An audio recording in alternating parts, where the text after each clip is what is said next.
Welcome to Talkin' Baseball. The Dodgers-Red Sox trade is official. It's a little bit different, too. Twins and Rays also making some moves. Let's do it. Let's talk some baseball.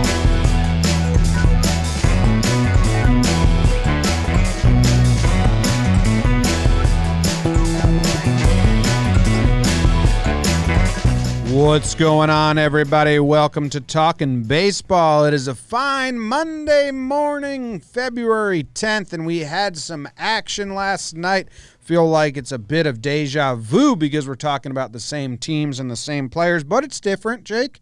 It's different. My name is JOMBOY. I'm coming to you from JOMBOY Media headquarters in the Bronx, and I've got my good pal Jake coming to you from Denver, Colorado, and a quick couple announcements, Jake, we have to do before we start the show. Will you allow me these? Yeah. Hi, Jim. Hi, Jake. This episode is brought to you by Dalton Hines, Lily, Kevin DeMoro, Sean McCray, Brady Justice, hell yeah, Sean Riley, Tom, and Gary Burkhart. No D. Sometimes there's a D before the T in Burkhart. No D, just hard H-A-R-T to the point. I like that, Gary. Those are our most recent Patreons. And another announcement. We are retooling our Patreon. Someone's taking it over. I posted on there last night a little behind-the-scenes outtake that I wasn't allowed to post on the main channel and let everyone know that we're going to have someone take it over. We're going to try and do some behind-the-scenes like quick-hitter Q&A, behind-the-scenes office stuff, some giveaways, trying to get way more involved because we want to give back to the people that support us. You also get to sponsor an episode. You get your name shouted out at the beginning, and you get live access to be in the chat as we record. If you want to do that, we got Buck Johnson and Chris Ferry in here. And a lot of times people that are in the live chat actually help out and enhance the show because they help research some stuff. Are you ready for announcement number 2, Jake? Yeah, I think was that okay. I thought we were already on announcement number 2. Are you ready for announcement number 3, Jake? I'm ready for announcement number 3. An episode a day, every day, starts today. Keeps the doctor away. Oh. Same. Okay. You can do both. But different. Just like the trade. Same but different. Yes. No, our mini episodes start tomorrow, and those are the start of an episode a day. It just so happens that it starts on a Tuesday, and we record on Mondays, so we're here. There will be an episode of Talking Baseball every day until opening day. That's a fuck ton of episodes. I hope you guys enjoy it. We've been doing the team previews. We've been recording them already. Tomorrow, the first one will drop. They're like max 20 minutes long, so they're really quick. So we'll listen to them at your own pace. You can sit them out, then binge 10 in a row, or you can listen every day. It's up to you. How would you listen, Jake? Ooh, good question. I'd probably be, I would be a binger. I'd be like, you know what? This trip to the gym is going to be somewhere between 30 minutes and an hour and a half. Let's listen to 1.5 or 5 TPPs, team profile and projections, as they're known in the biz. That's a biz term. Such a bad name. I think it's a great name, especially with Trevor Plouffe. I mean, he should lean into that a little bit. What's Trevor Plouffe's middle name? Is it Paul? It sounds like it should be Paul. Trevor Paul Plouffe. It's not. It's probably some cool California name. No, Patrick. That plays. It had to be a P. TPP. Wow, he's going to be so stoked. Yeah, there you go. All right. Well, good morning, Jake. How's your weekend? Good morning, James. My weekend was all right. Snuck a ski day in yesterday, kinda. Ended up at Copper Mountain Gym, and the Dew Tour was there, which is basically as bitchin' as life gets. It's actually pretty cool. But it's more funny to make those jokes. But that was cool. And then did we do anything else, Noodle? No, I think we had a lunch with some friends. No, like sports, right? What did I watch? Oh, I watched a little Duke Carolina, but baseball podcast. So. And you watched the Oscars. Oscars, dude. Live events. You and I are big live events guys. I didn't watch any yesterday, so I'm out. Oh my God. Yeah. You're a fool. Mm-hmm. But Katie doesn't like award shows, so I can't, like, I have to, like, really, really, like, do it to hog the TV from her, so I just didn't. Right. Well, it's an office event now, so that's not a problem. But yeah, man, that's about it. How was your freakend? Good. Boring. I went and saw Little Woman. It was a nice movie. It's delightful. Okay. Well, you can't say those two things back to back. It's offensive. No, the movie wasn't boring. It was delightful. I cried once, and I enjoyed it thoroughly. Uh-oh, I got to close the window. Hold on. Close that window. Hold on to that window, baby. Yeah, I also watched Harriet. Nice. Yeah. A lot of singing like that. Wade in the water. She had a powerful performance at the Oscars. Nice. So all right, Jake. We did a full impromptu episode with bad equipment and live. I ditched Katie to do the trade recap. Trade of the century. And that trade didn't happen. But one very similar to it did. Eerily similar. Eerily similar. So if you don't remember, the first trade was Mookie Betts and David Price and money going to the Dodgers. And the Dodgers were going to send Alex Verdugo to the Red Sox in return. The Dodgers were going to send Maeda to the Twins, and the Twins were sending Gratterall to the Red Sox. Gratterall, what's that? How you say his name? Brusdar Gratterall? Brusdar Gratterall. Yeah, so the Red Sox say they didn't like stuff in his medicals, and they're like, oh, hold on, wait a minute. I mean, more on that later. I don't believe that. And they're like, oh, hold on, never mind. We don't want to do this trade anymore because it was agreed upon pending physical, so they still have a way to get out of it. So then Minnesota says, oh, you don't like our guy? Go fuck yourself. We're out of this trade. So then the Red Sox say, okay, well, Dodgers, if you want Mookie, you need to give us more. So now the Twins are out of this trade. It's just a 2-team trade, and the Red Sox are giving Price, Mookie, and half of Price's contract to the Dodgers, and they are sending over Verdugo, Jeter Downs, who's a top prospect for them, top 5 prospect in their organization, and Connor Wong, catcher. Yeah. He's not like a low-level prospect, but he's not top 5, right? No, he's not a huge time prospect, but he's a catcher with a strong arm and power. So if you can make something of that, you make something of that. Yeah. Okay, that's one thing. And then the Twins were like, hey, we're still interested in Maeda, Dodgers. Can we just do our own thing too?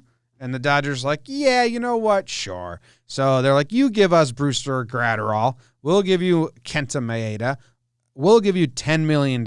We'll give you a low-level prospect, and you give us 2 other guys. So, or a draft pick and a prospect. So the Twins are sending Brusdar Gratterall, a draft pick, like a 67th round or something like that, or 67th.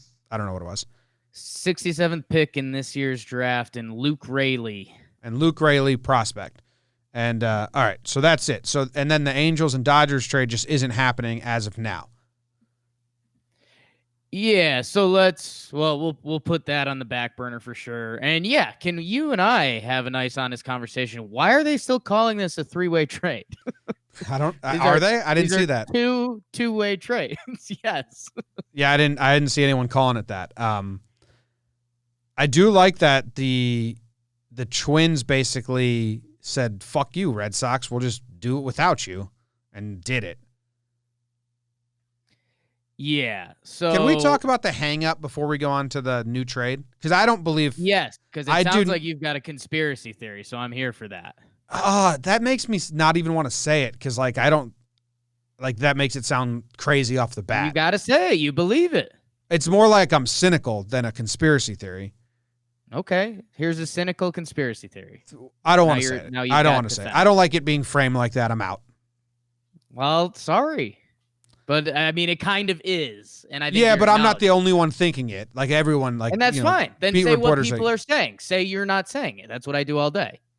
No, it's just conspiracy theory sucks because then you get like Alex Jones treatment. There was still time to get out of this trade, and the Red Sox were getting roasted by other front offices, by everyone in the media and the fans for not getting any top 5 prospect from the Dodgers. Like there was tweets saying Dodgers top 5 prospects before the trade, Dodgers top 5 prospects after the trade, and it's Chaim Bloom's first trade as a general manager, and it's just getting roasted, and there's time to get out of it.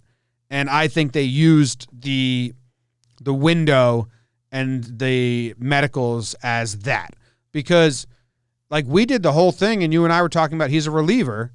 He had Tommy John. He had shoulder surgery. The Twins projected him as a reliever. All of baseball projected Brusdar Graterol as a top-end reliever. And then the Red Sox were like, oh, we thought he could start. His medicals say different. Did you really? Did you really? Yeah. Because how could you have thought that when everyone in the baseball world that does this didn't think that? So I think they used their window to get out of it. Yeah, so a couple things there. So Brusdar Graterol, my guy, and when we did the live show, I kept falling into this like he's the kind of the key part of the deal for me. Like, you know what Mookie is? Like, Verdugo should be a good young outfielder for a while. It's Brusdar Graterol because he was a top 100 prospect because he was projected as a starting pitcher. Now he's had a lot of injuries, and so basically what baseball scouts like to do is if you're that young, that size, and you've had a lot of injuries, there's basically a good chance you're going to end up in the bullpen. There's a chance Brusdar Graterol, he's healthy and he can figure it out and stay a starting pitcher, but the odds are heavily in favor that he goes to the bullpen. Now, the Red Sox, if you and I know this, and yes, we're diving further and further into this world, but by no means do we have what a front office should have knowledge-wise on players. Not even close. And how the Red Sox could fully ignore that and play that card, you're right. And I'm sorry you heard the conspiracy theory word, but there is something there that it's either like, well, you were either dumb on the trade and you had rabbit ears and then you reacted this way, which I don't fully believe that. I mean, I think they knew when they were trading Mookie Betts, they were going to get shat on. I think when Chaim Bloom took the job, he that was like one of the requirements, and he knew he was going to get shat on. But I do think like the top 5 list was like really shocking. And people were like, how did you not take a top 5 prospect? A little bit, but again, that turns into more rabbit ears than real life, because who the Dodgers have listed as their top 5 prospect could be very different than the Red Sox. Like maybe you have the first 2, but the next 3 could be very different. It's your scouting department. It's do you value tools or whatever. But I don't know. I'll say it has some merit. The injury thing and relief pitcher thing is either you're dumb or maybe the Red Sox really wanted a backdoor alley to get Mookie Betts. Here's my conspiracy theory. The Red Sox knew the Graterol stuff. They played dumb. Then they did the injury report or whatever it was, and they're like, whoa, I don't know if Brusdar can start. And everyone's like, yeah, that was the whole conversation that everyone else knows about. And they say, well, we can't take him, so I guess if you still want Mookie, you're going to have to give us a little better. So I think that's the conspiracy theory people need to be talking about. Isn't that the same thing? I'm not understanding the difference. You're saying they got roasted and they made an adjustment. I'm saying they played dumb not knowing about Brusdar's injury, so then they could have it come up and hold up the trade, and that way the Dodgers are like, fine, just take Jeter Downs. We're over this. Oh, you think it was like genius by Chaim Bloom? They're playing dumb, yeah. Well, genius and playing dumb is a line I teeter every day. You don't think possums are geniuses? I think they're geniuses. It's our number one fighting tactic. Why would I fight when I can just play dead? You've already killed me. World War III, I'm possuming the whole time. Yeah. And if someone's about to kill you, then maybe at that last moment I try to kill them. But that's I'm not dead. I'm not dead. Bam, now you're dead. It's like, dead. Fuck. Both didn't work. Possum. This trade's better for the Red Sox. They still get Verdugo. And Jeter Downs is like a top prospect. Do you want to make a Jeter joke since the entire internet all made the same joke in the same 5-minute span? No. I was gonna roast those people as well. I mean, come on. Like, stop. There's no wit. There's nothing. There's nothing. I haven't seen a twist yet. There hasn't, like, not even, I was digging because I had like a full mean tweet riled up. And this is a tricky area for me because I like the fact that people are trying to make jokes. But if you see the same thing and you're running into a dead wall over and over, there's no creativity. So I was going to do, I don't know, something about Jeter inside of Boston or something like that, but I'm not even getting that creativity. So it's pretty bad. I feel bad for the kid, except a fun fact from our big baby David that helps up with us, that Jeter Downs' brother is in the Red Sox AA, and they'll probably be playing together this year. So that's awesome. Jerry Downs. Yeah, so that's cool. That is cool. What's so it what's sucks his that position? Jeter Downs is going to get these terrible jokes. It's cool he gets to play with his brother. It's a wash. It's a wash. So Roster Resource, my new favorite website in the history of the world, has Jeter Downs ETA to the majors as 2021. I saw some Red Sox fans thinking that he may get called up in 2020 to help out at second base. He's a shortstop in the minors to help out at second base because they kind of have a hole there right now. What's your Red thoughts? Sox fans are still telling themselves that their team wants to compete in 2020, even though they just traded away a top 3 player in baseball. Yeah, I would guess they keep Jeter Downs. I don't know. I guess you got to see. I mean, if it's the end of the season, he's playing good baseball, call him up. You're going to treat him like any other prospect, but it's not like they're going to rush him up to try to compete. The Red Sox have made this clear, and that's what one of our Red Sox friends whose opinions I respect was like, hey, why didn't we look into, getting Ross Stripling if they're still trying to trade him? And it's because they don't care about this season. And that's still a mental hurdle in the Commonwealth.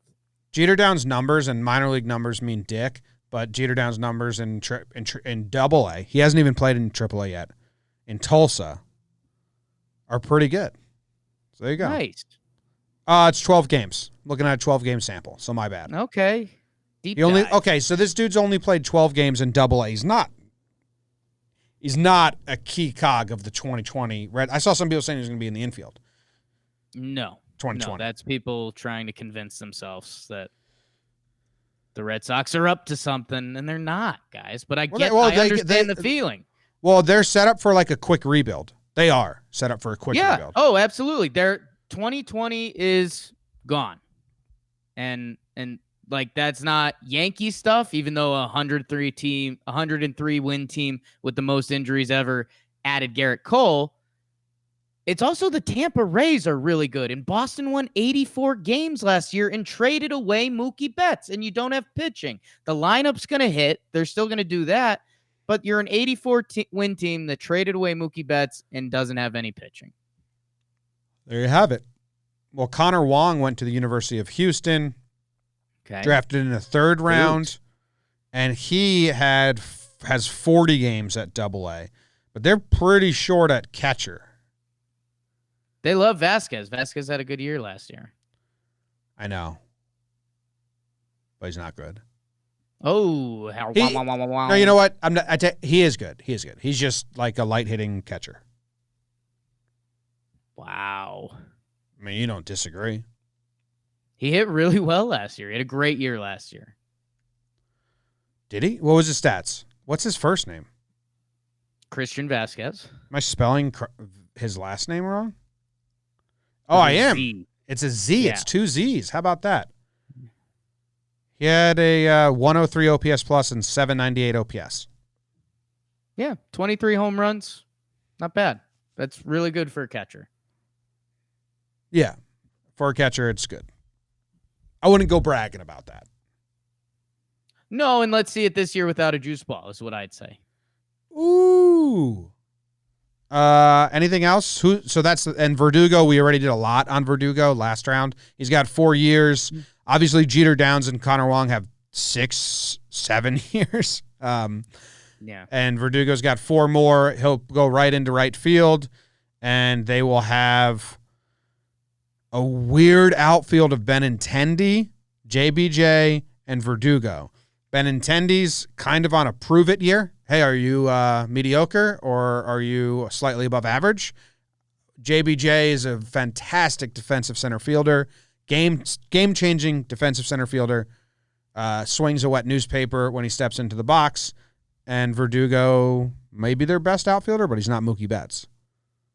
Interesting outfield. No, it's that outfield can play defense. I mean, Verdugo has a background as a center fielder himself. Benintendi plays good defense. They're going to play good defense. It's going to be interesting to see how much of the real deal is Verdugo. And yeah, Benny's bounce back. I mean, you know what you're getting in JBJ, and Boston made their decision on that. I think they had a chance to move on from him this offseason, and they chose not to. So he's a good defender. An amazing defender. All right, I want to talk about the Dodgers side of things a little bit. Nothing's changed on their end. They get Mookie for 1 year. He's fantastic. All those deep track Dodger Jeter down fans are kicking themselves today, but that's about it. No, I mean, listen, the Dodgers have been in the World Series 3 times, twice. 3. Twice. 3? They weren't last year. In the last couple of years. And their window's still here. It's still going strong, but they need to attack it every year. So I think they are doing good. Get Mookie if you can. Price will also help them in their rotation. And what those two guys do, and they get half of Price's contract paid for. But yeah, I think Price is $16 million a year now or something like that for the Dodgers. So they could have kept Maeda if they wanted to. His contract is pretty good, and his contract is so incentive laden for if he starts. So if they wanted to keep Kenta and put him in the bullpen, it's pretty cheap, Jake. But I think they just feel mean doing that because he really wants to start. The contract screws him over money-wise, and the Twins are searching for a starting pitcher. So I kind of think that this trade is done in niceness. Like the Dodgers are being nice to Kenta, and they're getting if they see Kenta as a reliever, Brusdar Graterol, and they see him hey, he's a little less than Kenta, but he can become him, and the money's the same. But I do think this is a kindness trade. Ooh, interesting. I didn't see that angle coming into it. I think we've got a couple fun things here. I think the Maeda contract, I think the Twins still needed pitching and they wanted Maeda. So that's what they were doing. They clearly said, fuck the Red Sox after the Brusdar stuff. And that's fine. And they should have, because they possumed. But Brusdar, he was in the original fake trade. He was my favorite part in this because it was how good is he going to be? Is he going to be the high end starting pitcher Boston fake thought he was going to be, or is he going to be a high-end reliever of sorts? Now the Dodgers go out and they say, you know what? Fuck it. We'll take Brusdar. I hope Brusdar's dirty for them. Talk about, there's been some egg on Keimblum's face. Oh my God, get a napkin. But if Brusdar Graterol ends up being a really good reliever, I mean, if he were to stumble into the Dodgers closer job, even in 3 years or something, that's such a familiar name. It would drive Red Sox fans insane. So I think that's a fun twist. And yeah, I don't know. We went through the Dodgers pitching. They still would have started Maeda this year. And I don't think so. I think so. I mean, he's still ahead of Gonsolin or Catterday. I was in some Dodger fan places, and they were saying that they didn't think he would. So I don't know. And I don't know. I mean, he's got the performance incentive type contract. Can we go through it? Their guy. Sure. I love performance incentive contracts, and I was not aware of this one. It's crazy, Jake. It's fucking nuts. All right. So first off, and I want to say this one right away. When Maeda signed this contract, this was one of the incentives. If Kenta Maeda gets traded, he receives a $1 million bonus. Boom. He got that. So dude just made $1 million just for getting traded. So imagine Huge. if he thinks he's making $1 million and the trade doesn't go through. His wife's like, he's like, honey, we're getting $1 million. Spent it. Spent. He gets $150,000 each year for making the opening day active 25-man roster. Perfect. He receives $1 million for each of the starts between 15 and 20. So once he makes his 15th start of the season, $1 million, 16 start $1 million, 17 start $1 million, and so on. $1.5 million for every start between 25 and 30. Wow. Yeah. Oh no, $1.5 million for if he gets 25 starts, he gets $1.5 million. If he gets 30, he gets $1.5 million. If he gets 32, he gets $1.5 million. And he will earn each year. He will earn $250,000, $250,000, for each of 90 innings, 100 innings, 110, 120, 130, 140, 150, 160, 170, 180, 190 innings, and a 700, and then the $750,000 for 200 innings. This is the most incentive-laden contract I've ever seen. Yeah, must have been some real fun negotiating. And then in his press conference, he was like, "I've never been injured, so I don't know why we did this." Seems pretty ridiculous. Yeah, and I don't know. I kind of want to talk to our guy Plouffe a little bit because incentive-laden contracts are awesome because it's like, hey, if you do this, you're gonna get paid, but it's also, the MLB player union being the strongest union forever was because players got paid, like Albert Bell. Go look that one up, kids. But yeah, I don't know. Good for Maeda. Now I'm interested to see if the Twins try to mess with him because they've got a couple pitchers returning from injury and stuff like that.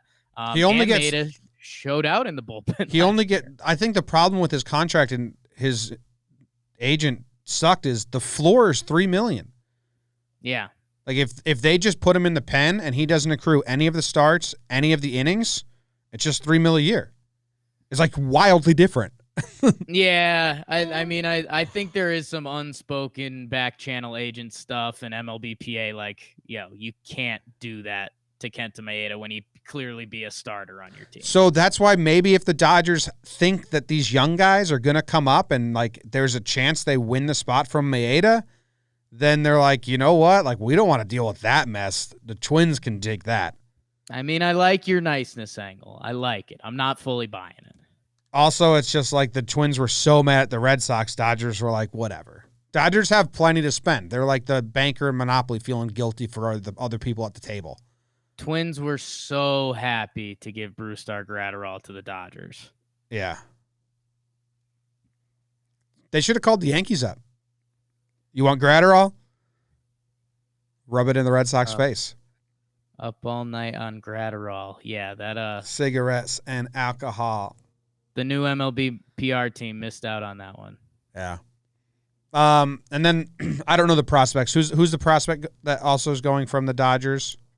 Yeah, so I guess that is a part of this trade that's kind of getting overlooked in the mainstream media. So they get Luke Fraley, young outfield prospect, because just what the Dodgers need, more young prospects. And they get the 67th pick in the draft, which, hey, take that as it may. Dude could never reach the major leagues, or he could be an absolute stud. That's how drafts work. There's insider information. I got to charge more for that on the Patreon. How do you spell Luke Fraley? I found it. Fraley. Yeah, no frills there. Just a straight up spelling. Would you like it more if it was double Y? Like, how would you like that? Or like Fairleigh Dickinson? Where are you going with that? I had no idea. I like first I was like, maybe it's EIGH. I had like an EA. It was just very I was looking for a trick, and there's no trick. It's very upfront spelling. Good job, the Fraley family. He's a pitcher, Jake. Pitcher. And he has like no stats in the minors. He just got drafted out of college, 4 years. Yeah, it looks like Fraley. Yeah, it looks like he has no stats in the minors. He just got drafted from Tiflin University. Tiffin in Ohio. Cool. Know nothing about you. Don't care. He was bad in college. Wasn't he? Yeah. He had a 5.11 ERA. Yeah. Well, it's a hard you go pitch in the Great Lakes Intercollegiate Athletic Conference and see how you do. I literally could not. Yeah. You don't have any qualifications. You already graduated. I literally could not. Well, the only other interesting tidbit from this trade, and I feel like we've done a good job talking all about it. Sure. Is that now that trade that we were so confused about originally, because originally it was said it was the Dodgers are trading Jock Peterson to the Angels for Rengifo, and I was like, that makes no sense. There's not a balance to the scale. And they're like, oh, well, actually, Dodgers are also giving Ross Stripling to the Angels. And I was like, okay, and another prospect. I'm like, all right, that makes more sense now. That's just not happening now. I think the Angels were like, maybe they caught backlash, and they were like, fuck this. We're out. So this goes deeper than this, man. This is rooted, and you have to go into LA type stuff because we've got some Dodgers Big Brother type stuff. Obviously, I mean, they literally were the Anaheim Angels, and then they changed their name to the Los Angeles Angels of Anaheim. That's just good business, Jake. It's just business. It's just business. But Artie Moreno, the owner, got fed up that they were just the team on the side of this while the blockbuster was happening, and he pulled the cord on it. And I think it's just Angels 101 on from Ken Rosenthal. So, don't think this is just a dumb Jake theory. Moreno grew impatient and pulled the deal. Might have reviewed, but the Dodgers then saw it unnecessary. Outside chance to be revisited. The Dodgers still need to make a move to get 2 men off their 40-man roster. But yeah, I think there was some LA Big Brother stuff. We don't care about the big trade. What's going on here? And I think egos got in the way, which I think is a huge mistake because I think Ross Stripling could have been one of the better pitchers on the Angels this year. I think Jock Peterson would have been a huge asset on the Angels this year. And Rengifo, I know you're getting excited about the years game because you do war over years and stuff. Rengifo is their third string second baseman this season. And the Angels' goal is to reach the postseason, get Mike Trout a playoff win. And now what? Now what are you telling Mike Trout by getting too proud about the Dodgers? That, oh, yeah, we thought that another starting pitcher and, a guy that crushes right-handing pitching that could be at the top of our lineup. Yeah, we thought our team needed those, but they held up the trade for a couple days, so we're not going to do it. Classic, little brother. This is being the little brother. We're not your little brother. We're not doing this. And it's like, oh, you're kind of acting like a little brother now. Yeah. You're doing it right now. Right. Yeah, dude, Stripling would have been nice for them. And Jock. But here's the thing, Jake. Was like a perfect piece for them. Jock was a little bit of a bonus, but he's a bonus piece that has a 900-plus OPS versus right-handed pitching last year. He could have been a key cog in this lineup. But, Jake, the Dodgers still have to trade some people, right? They were originally doing it to shed some salary. So is Jock on the block right now? Are people shopping and calling? Yeah, he is. Oh, yes. Yeah. Oh, you haven't seen Yankees Twitter? Yankees Twitter is talking about how good of a fit Jock would be on the Yankees right now. No, I don't. I have unsubscribed from majority of that, which is nice. Yeah.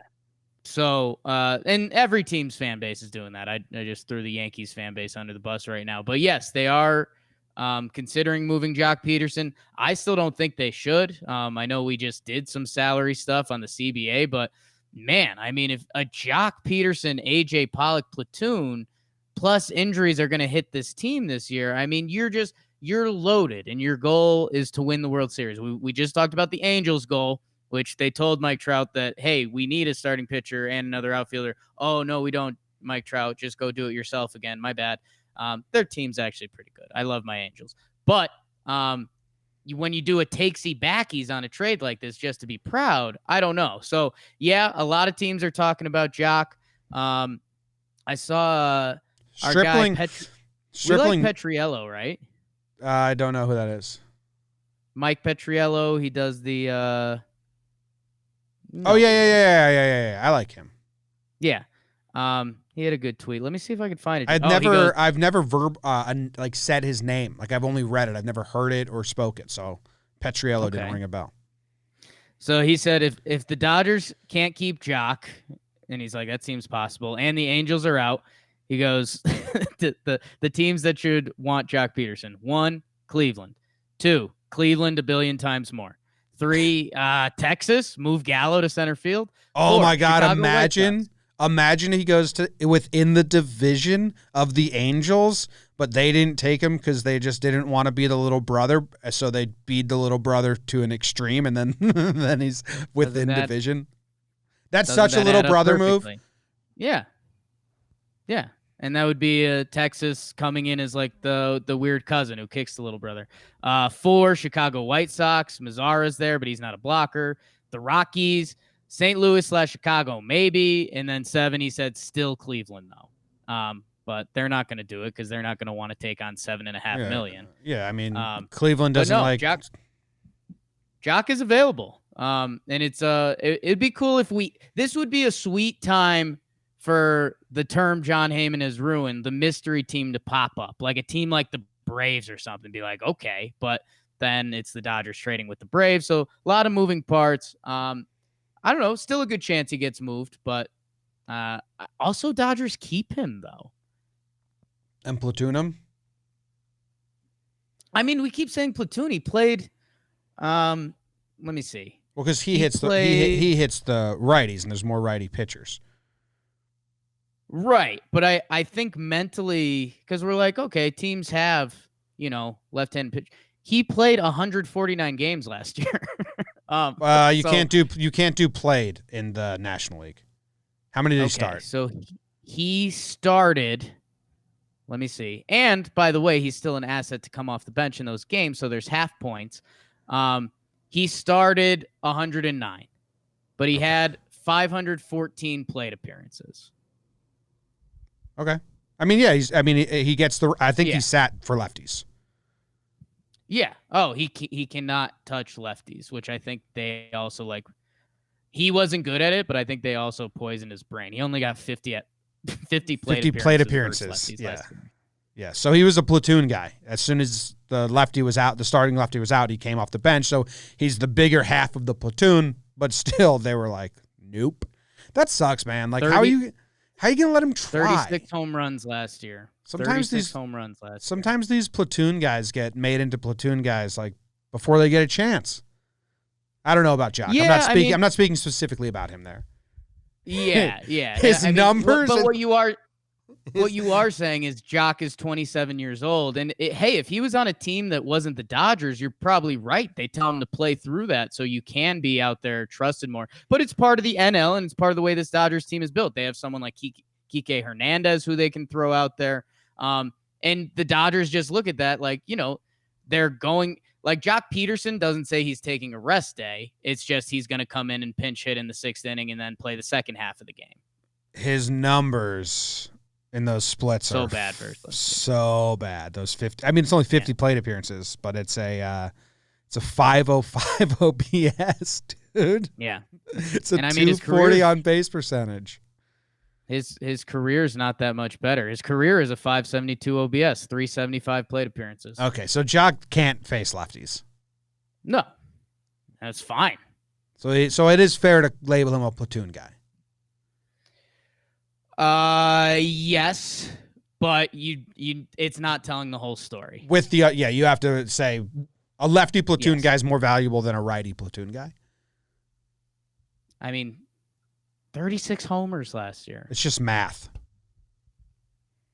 Just crazy. Math. Let's move forward from this whole extravaganza. Sure. To there was another trade, and I haven't wrapped my head around this one yet. The Rays traded Emilio Pagan to the Padres for center fielder Margot Murgot. Is that how you say his name? Margot. Manny Margot. Manny Margot, and someone else from the Padres, right? Yeah. Let's get up the whole thing, Jimmer. Emilio Pagan and his pagan ways. God, I'm gonna miss him in the AL. He was really good last year, but really bad against the Yankees. Against the Yankees, yeah. Really bad against the Yankees. So let's see. Emilio Pagan, the 28-year-old from South Kakalaki, for Manny Margot, and catcher/outfield prospect Logan Driscoll. Logan Driscoll, who's that? Logan Driscoll. Well, you know what? Catcher/outfield prospect tells me they're not too excited about him as a catcher, but that also means he might be able to hit. It's good. Catcher and right fielder. Yeah, it's kind of an odd combo. Yeah. How'd that work out for Schwarbo? Well, all right. This dude played college twice, and then he hasn't even gotten to A-ball, so we're not going to talk about him. But he's not talking about you, Logan. Good luck, man. But he's part of the trade. Now, Manny Margot, he's 5'11". He's been on the Padres for the last 3 years as like a full-time player. He had 10 games in 2016. He's got a career .695 OPS, a career .87 OPS plus, a career on-base percentage of .301. Somehow got Rookie of the Year votes in 2017. His offensive numbers have not been great as of now. And he's got, 3 years of arbitration control left? This trade scares me just because I kind of get scared when the Rays make trades like this because Pagan is a one-inning reliever, man. Yeah, and so let me go back to Manny Margot. And we do need to preface this with being Yankee fans, we now in recent years live in fear of the Rays making trades, especially with an organization like the Padres that isn't known to be the best run. Manny Margot was a big-time prospect. Pre-2017, he was the number 18 prospect in baseball by Baseball Prospectus. He's got defensive range for days, and basically the question was, how much can he do with the bat? And as you've seen, he hasn't done a ton so far, but that's also been with the Padres, a team known for light hitting. And yeah, just it's what did the Rays see in him that they're saying we can fix that? Or, and maybe we're overthinking it, Jim, is that the Rays love good center field defense with Kiermaier, and now they can just platoon those guys, and they can have the best center field defense over a season ever, pretty much. Or this is an actual rumor, but I saw a tweet that said with Kiermaier and Margot, the Rays could have a 2 outfielder defense, and that's what I'm here for. There you go. That's the dream. The old good defensive light hitting platoon in center field. I mean, hey, 2 outfielders. Keep 5 in the infield. People been dreaming about that. Oh my God, imagine if that's what they start doing. They do the 5 infielder shift more often and go to 2 outfielders. Oh, fucking Rays. Rays baseball, baby. Pagan's got 1, 2, 3 years after this year, so 4 years total. So they're, but he's been traded like 3 times. Hasn't he been on 4 teams in 4 years? Yeah, I think this is going to be his 4th team. And I was laughing because it's kind of funny that he has a fun name, Emilio Pagan. He's just like a South Carolina dude. He grew up in South Carolina. He went to school in North Carolina. And yeah, he's currently Seattle, Oakland, Tampa. And Jim, this is kind of the funny part of it. It's full season. So 2017 was full Seattle, 2018 was full Oakland, 2019 full Tampa, and now he heads to San Diego. Yeah, I mean, it's just like a need for a need trade, like center, because the money and the salaries are kind of the same, right? I think what it is I mean, San Diego, they got Gresham in the Milwaukee trade earlier, and I think they want him as their everyday center fielder. They clearly, Pagan had a huge year last year for a reliever, 2.31 ERA, 70 innings pitched, 96 strikeouts. Clearly something ticked. And I mean, even before that, he was solid. I think when I saw people talking about this, and I was saying how I was scared that the Rays were going to unlock Margot or something like that. Because if they do, I mean, you're unlocking a guy that can rack up WAR easily with the way he plays defense if he figures out anything offensively. Pagan is a guy in the bullpen. I personally don't see him. he had a breakout year last year. For me, and maybe I'm blinded with some of the Yankees stuff because the Yankees did crush him. He didn't feel like a special kind of reliever. He felt like a reliever that could easily fall back to being the 4-3 guy he was in Oakland. But hey, I could easily be wrong on that. He ended up saving 20 games for Tampa last year. So the Padres get a high leverage reliever, and they're clearly semi-punting on Margot. That slides Trent Grisham to center field for them. Pham in left, Myers in right. Yes, I believe so. And the Padres bullpen, now Yates is the closer, and you got Pomerantz and Pagan as the next two guys, the setup guys. It's not bad. There's a path there. Yeah. Yeah. The Rays might make Margot into a good player.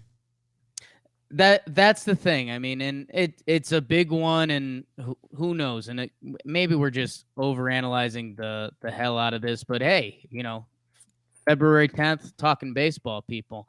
I mean, Margot's 25 years old. So I was once. You were once. I mean, he's a guy that with his rookie season, he had a 2.5 WAR playing 126 games, and he had a 721 OPS. So if he's a guy that can rack up 2.5 WAR points with a 721 OPS. If the Rays see something in his swing or some adjustment or have some guru somewhere on their team that can make him a 750 OPS guy, I mean, you're looking at a 3 WAR baseball player that you got for a bonus points reliever. Let's be honest. The Rays have so much pitching. Yeah, Pagan leaving the Rays bullpen doesn't really hurt their bullpen that much. And that's not a knock on him at all. He had a fantastic season. They have tons of relievers, and they all are fantastic, basically. Yeah, I kind of want to jump into some of the Rays forums. Those are scary places to be. But yeah, I didn't realize Pagan had 20 saves last year, but I mean, they kind of like throwing out everyone. Alvarado had 7, Castillo had 8. And they had that dude break out last year. I read that guy's name today. I got pissed off. Nick Anderson, dude. Remember that guy? Yeah, he was dirty. It's like, oh, we found this guy. He's the best reliever ever. Oops. Like, come on, Rays. Ugh. Chaz Rowe. That slider, baby. What a slider. Slide piece. I don't know. Jake, anything else you want to talk about here? Not really. Can I clap? I think we did some really good talking.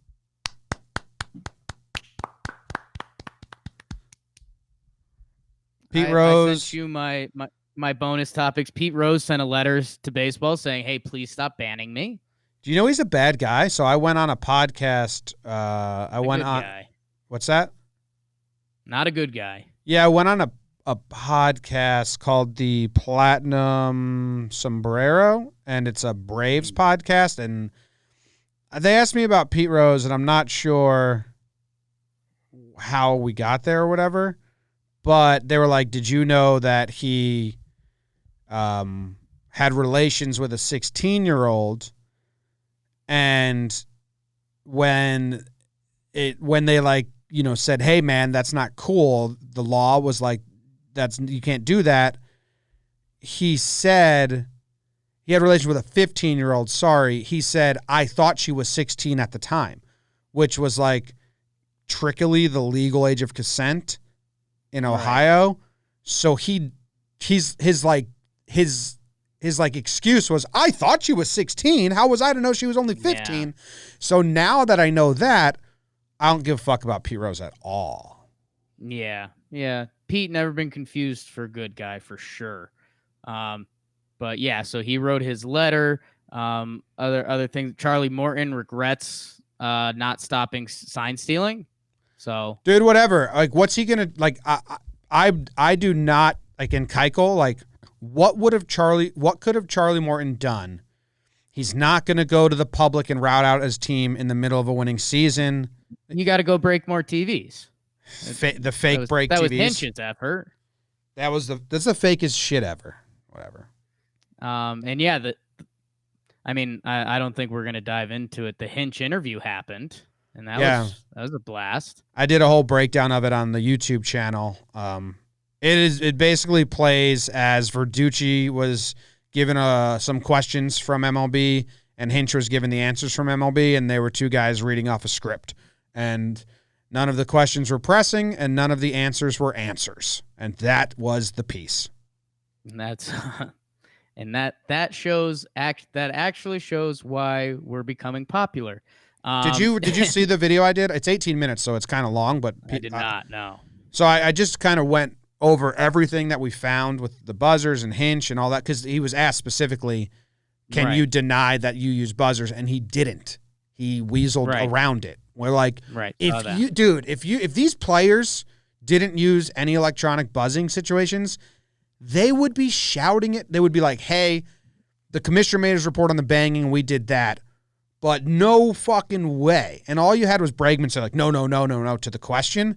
Then everyone else has skirted it. So it's so stupid. And, MLB did exactly what I said I thought they would do.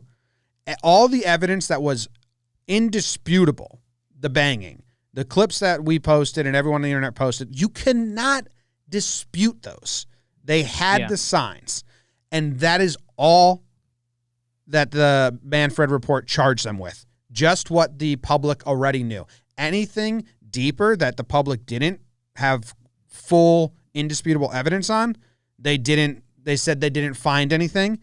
And it's also getting bullshit that they blamed Cora and Beltran and Taubman in the report. Manfred put those three, this is what I said in my video, put those three guys in the report. They're not with the organization anymore. The report is a gift to the Astros. It is the nicest report. So I'm coming more and more on the side that this was bullshit report. I was fine with it for a little bit. It's a gift. Crane got to fire his guys, looked like the good guy. The players get completely absolved. They're winners. They don't have to talk about it anymore if they don't want. And all of the blame went to Cora and Beltran and Taubman and player-driven when the Wall Street Journal just came out, Jared Diamond just came out with the whole thing saying this wasn't player-driven. They had a team in place, which we've been saying because I knew that from the start. It's like Matt Goldstein, Taubman, and there was another kid, Hogan or something.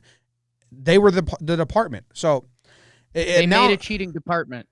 They made a cheating department. And I'm getting so mad at these people that can't tell the difference between what they did and what other teams did and trying to figure out, like Andy Martino. Jim, they can. They just don't want to. Yeah, Andy Martino had a dumb tweet. And I kind of I like him. I responded to him today, and he responded back, and he was like, I'm just not good at explaining things. He compared Carlos Delgado writing down the pitches in a notebook, like fastball, slider, fastball, to keep track of at-bats. He compared that to people punching in the catcher's fingers like 2, 3, 1, 4 into an Excel sheet that has a computer algorithm. You punch in like 2, 3, 4, 1, fastball. 3, 2, 1, 3, 3, curveball. And you punch that in, and then a computer algorithm tells you what the next result is going to be, the pattern, because it's... Yeah, I mean, similar. It's not... It's so... But like just not... Just not the same at all. One is comparing pitches. One's comparing catcher's fingers. One you can see, everyone can see, because they're being broadcast. Only one camera angle has it. People are being obtuse on purpose on this whole situation. Yes. So yeah, and I mean, I want it on the record that I never used buzzers when I was hitting. Me neither.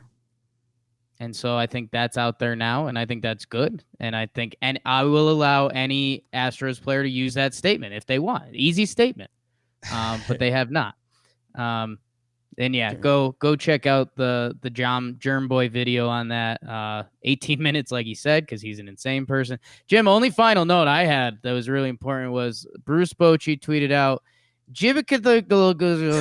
SFDC Kyle, period, KC House, rah. What was the last one? It's WR capital A. Yeah, it's good. Casey Roadhouse. KC House. I think he was at a KC Roadhouse having some barbecue. God, I mean, it doesn't get any better than that. Dude, so you know what I found? My dad and my mom didn't know, and maybe you don't even know this, that if you hit the side of your phone, it locks it, like turns it black. That. Okay, so my parents both don't know that because I was like, how do you butt dial me so often? Like, I don't butt dial anyone. And I was like, do you hit this button before you put your phone in your pocket? Right. And they both said no. So maybe a PSA to everyone listening, go tell your parents and grandparents about the button on the side of your phone that turns it off before you pocket it. Because like butt dialing shouldn't be a thing anymore. And I don't want this to be a shot at you, but I just want it to be shown to our listeners how when I say I'm not tech savvy, Jimmy just had to ask if I knew what the lock button was on the iPhone. I mean, it's a fair question by me. And no, it wasn't a shot back at you. It was a fair question. All right. That's everything? I think that's everything. I mean, again, it was the MLB essentially retweeting a trade, but hey, baseball's still at it. And yeah, like you said, we're going TPP, team profile and projection, every day. When you hear your team, you have to leave a review. Is that a fair rule? That's a fair rule. And just tell us what we got wrong, because I'll just say we get so much wrong. We get new listeners every episode. You know more about your favorite team than Jake or I, and we will never pretend to know more than you. If you're a diehard fan, that's why. Unless you're a jerk. If you're a jerk about it, don't be a jerk about it. We're all friends here. Yeah. It's a community. Yeah. Okay. Well, Jake, I have to bring up the outro music, and then we're gonna get out of here. We have a long ass day ahead of us. Yeah, baby. Woo! See you guys. Thank you very much. We appreciate it. Warriors tomorrow.